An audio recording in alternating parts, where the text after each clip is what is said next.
आप देख रहे हैं फैक्ट न्यूज़। मैं अनिल भारद्वाज। प्रोग्राम सियासत हरियाणा में आपका स्वागत है। हरियाणा में भाजपा की सरकार लगातार तीसरी बार बन चुकी है।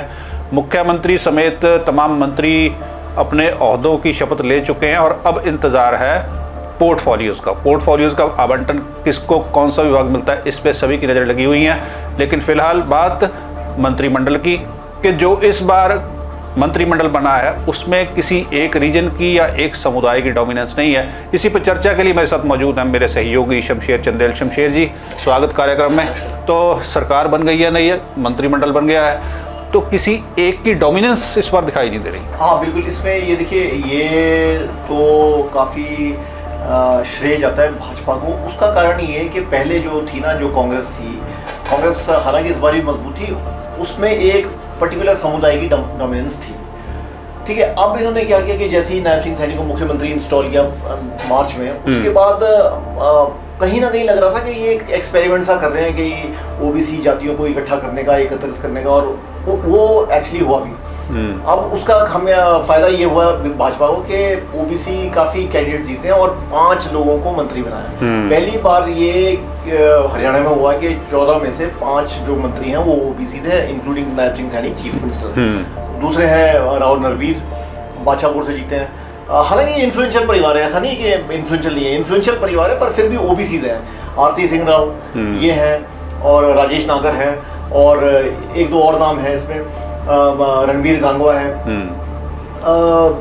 दलित चेहरे हैं 2, पंजाबी चेहरे हैं 2, ब्राह्मण हैं, जाट डोमिनेंस इनफैक्ट देखिए थोड़ी कम हुई है। महिपाल ढांडा है और श्रुति चौधरी है। हाँ, तो एकदम से रिवर्स हो गया सारा। क्योंकि पहले जो हरियाणा में चुनाव लड़े जाते थे, एक पर्टिकुलर समुदाय के उस पर लड़े जाते थे कि ये इनको अगर आपने खुश कर लिया तो चुनाव आपका है, आप जीत जाएंगे। वो कहीं ना कहीं मुझे लग रहा है कि एक नई तरह की जो सियासत हरियाणा में शुरू हुई है और ये एक नई दिशा दे सकती है हरियाणा। रिप्रेजेंटेशन, जैसे महिलाओं की रिप्रेजेंटेशन की बात है तो 2 महिला जो हैं वो इस बार मंत्री बन गए हैं। देखिए अब अनिल जी, ये तो है ही है। अगर आपको मैं वैसे बताऊं कि हरियाणा में वैसे भी रिप्रेजेंटेशन महिलाओं की कम नहीं रही है। जब से असेंबली बनी हरियाणा में 100 महिलाएं एमएलएज बन चुकी है। हाँ, पहले कम था, पर सरकार में एक दो ऐसे रहा है। पहले गीता बुक्कल होती थी, जो अपने कांग्रेस का राज था, कविता जैन भी थी बीच में। हाँ। तो ऐसा नहीं है, महिलाएं रही हैं, किरण चौधरी रही हैं। तो श्रुति के इस बार 2 महिलाएं और हैं, और हाँ, महिलाओं की प्रेजेंस भी बहुत ज़्यादा है। अच्छा, दूसरी बात इससे ही जुड़ी हुई, चाहे अनीता राव हों और चाहे श्रुति चौधरी हों, पारिवारिक पृष्ठभूमि काफ़ी इसमें अहम दिखाई दे रही है। उनके दादाजी भी बंसीलाल श्रुति चौधरी के, वो भी मुख्यमंत्री रहे हरियाणा के, और अनीता सिंह राव के, आरती इनके दादाजी भी मुख्यमंत्री रहे। हाँ, राव वीरेंद्र सिंह मुख्यमंत्री थे। हाँ, देखिए सियासती पृष्ठभूमि तो है ही। अब अगर आप देखें श्रुति चौधरी की माँ किरण चौधरी थी, उनके फादर इन लॉ बंसीलाल थे। ये सारे एक पॉलिटिकल फैमिली से आते हैं। किरण चौधरी अब राज्यसभा सदस्य हैं। अब दूसरी तरफ आरती सिंह राव के पिताजी इंद्रजीत और उनके दादाजी राव वीरेंद्र, वो भी मुख्यमंत्री थे। तो ये 2 मतलब बेसिकली दोनों महिलाएं पोतियां हैं पूर्व फॉर्मर सीएम्स की। और इसके साथ ही जैसे आपने आरती सिंह राव की बात की, इनके चाचा जी राव रणवीर, वो भी मतलब वही फैमिली वो चली आ रही है। और राव रणवीर के बारे में ये है कि जब ये जीतते हैं तब मंत्री बने। हाँ, देखिए 1987 में तब ये काफ़ी यंग थे और 26 साल की उम्र में राव नरवीर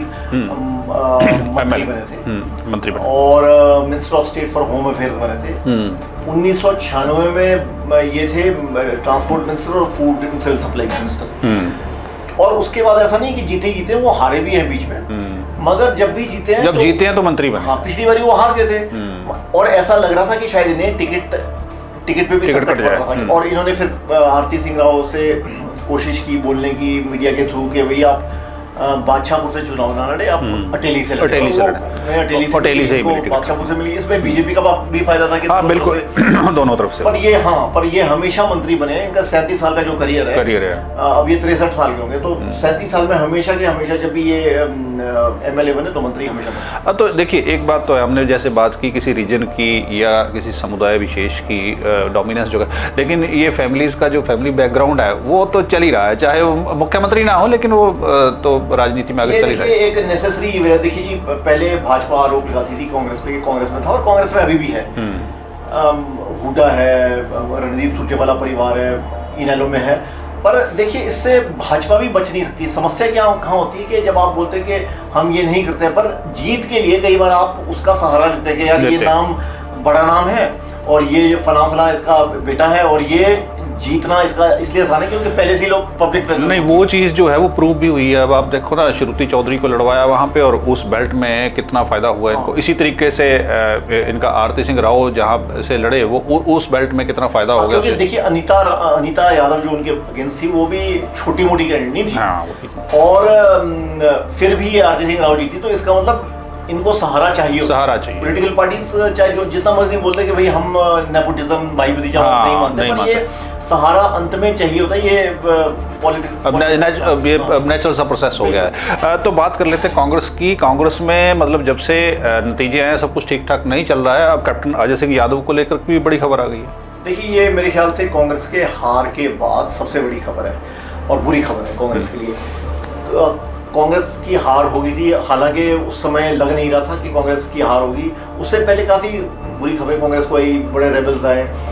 जब ये हार होगी उसके बाद ये कैप्टन अजय सिंह यादव, क्योंकि देखिए एक तो हीर कम्युनिटी से हैं, लालू प्रसाद यादव के समधी हैं ये, और फॉर्मर फाइनेंस मिनिस्टर थे ये हुड्डा सरकार, ये 2009 के बाद फाइनेंस मिनिस्टर थे और बड़ी शख्सियत है दक्षिण हरियाणा में। तो इनको एक तो दरकिनार कर दिया गया। इन्होंने खुद ही कहा है कि मुझे पूछा नहीं गया। ठीक है, कॉन्स्पिरेसी इन्होंने कहा है अपने जो इनका जो रेजिग्नेशन लेटर है उन्होंने जो भेजा है मल्लिकार्जुन खड़गे का, उसमें साफ तौर पर लिखा है कि कॉन्स्पिरेसी हुई है, जो टॉप की लीडरशिप थी बटी हुई थी। और मेरे ख्याल से ये सीधा आरोप देखिए सुरजेवाला पे नहीं है, किरण चौधरी शैलजा पे नहीं, ये हुड्डा साहब पे है ये। क्योंकि जब एक आपको याद होगा एक नारा चला था हरियाणा में SRK का, शैलजा, रणदीप, किरण, तो उसमें हालांकि तब ये नहीं थे, ये बीच में थे, मगर वो इसलिए चला था नारा कि भाई एक तरफ हुड्डा साहब थे, वो एक स्तंभ थे, बन गए थे हरियाणा पॉलिटिक्स के, मतलब हरियाणा पॉलिटिक्स के भी कह सकते हैं और कांग्रेस के भी, और ये एक अलग धड़ा था। पर कैप्टन अजय सिंह यादव इसमें नहीं थे, पर फिर भी उनको पूछा नहीं गया। और फिर इनका ये आरोप है कि भाई जो न्यूट्रल आदमी है, जो पार्टी का आदमी है, और उसको आप नहीं पूछे तो किसको पूछ रहे हैं। और दूसरी बात यह कि कैप्टन अजय यादव के जो फादर हैं 1952 में पहली बार इलेक्शन लड़ते राव अभय सिंह, और इनका कहना है कि मेरा हमारी फैमिली का 72 साल का योगदान है कांग्रेस, और उसके बाद हमारे साथ ये हो रहा है। तो मेरे ख्याल से काफी गर्म चिट्ठी है, उसमें काफी कुछ जो उनको उबाल है वो लिखा है, उसको एक्सेप्ट करते हैं। देखिए बिल्कुल सियासत में बहुत कुछ अभी भी हलचल है सरकार बनने के बाद भी। अब नजरें हैं कि किस मंत्री को कौन सा विभाग मिलता है। तो जैसी वो जानकारी है कि वो भी हम अपने दर्शकों से साझा करेंगे। फिलहाल के लिए आपसे इजाज़त लेते हैं। चर्चा में भाग लेने के लिए धन्यवाद। सियासत हरियाणा में आज इतना ही। आप देखते रहिए फैक्ट न्यूज़। धन्यवाद।